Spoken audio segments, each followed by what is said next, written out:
అక్కడ ఒక IT park లాంటిది డెవలప్ చేయాలని చెప్పి వాళ్ళ దగ్గర కమిట్మెంట్ తీసుకున్నాం. ఎందుకు? డేటా సెంటర్ వల్ల ఉపాధి రాదు కాబట్టి. ఈ రోజు ముఖ్యమంత్రి గారు కొడుకు పెద్ద ఎత్తున గూగుల్ పేరిట పెద్ద ఎత్తున మార్కెటింగ్ చేసుకుంటున్నారు. అది మనం అందరం కూడా చూస్తున్నాం.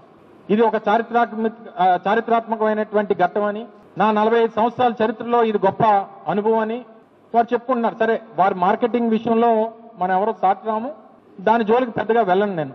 ఈ రోజు తండ్రి కొడుకు ఇద్దరు కూడా గూగుల్ పేరిట గూగుల్ వచ్చేస్తుంది. ఎస్, గూగుల్ వస్తుంది. గూగుల్ డేటా సెంటర్ వస్తుంది.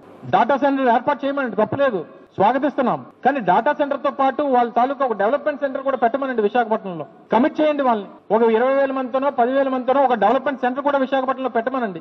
వాళ్ళ కొత్త ప్రాజెక్ట్ కి శంకుస్థాపన చేస్తున్నాం. డిసెంబర్ లో వాళ్ళ సెంటర్ కూడా, డెవలప్మెంట్ సెంటర్ కూడా ఇక్కడ ప్రారంభించబోతున్నారు. గూగుల్ ఇప్పటికీ మీకు తెలుసు, ఈ నెల మేము రేపు రాత్రి ఢిల్లీకి వెళ్ళి ఎల్లుండి గూగుల్ కూడా వాళ్ళ లీడర్షిప్ కూడా వస్తున్నారు. కలిసి పెద్ద ఎత్తున అనౌన్స్మెంట్ చేస్తున్నాం. భారతదేశంలోనే అతిపెద్ద స్టీల్ ప్లాంట్ ఎక్కడికి వస్తుంది? Visakhapatnam, greater Visakhapatnam. India single largest FDI investment ever ఎక్కడికి వస్తుంది? విశాఖపట్నం. అది మాకు ఈ ప్రాంతం పట్ల ఉన్న చిత్తశుద్ధి. అభివృద్ధి చేస్తాం. నా పైన అనేక ఆరోపణలు గతంలో వేశారు. 99 పైసలకి టాటా TCS కి కాగ్నిసెంట్ కి ఇస్తున్నా, ఇది కరెక్ట్ కాదని వాళ్ళు ఆనాడు నా పైన ఆరోపణలు చేశారు. పులివెందల ఎమ్మెల్యే గారు కూడా స్వయంగా అది చెప్పారు. ఈ రోజు నేను వాళ్ళని ప్రశ్నిస్తున్నాను, చేయాలా చేయకూడదా అని వాళ్ళని ప్రశ్నిస్తున్నాను. TCS కి 99 పైసల్లో భూమి ఇస్తాం తప్ప అని వాళ్ళని ప్రశ్నిస్తున్నాం.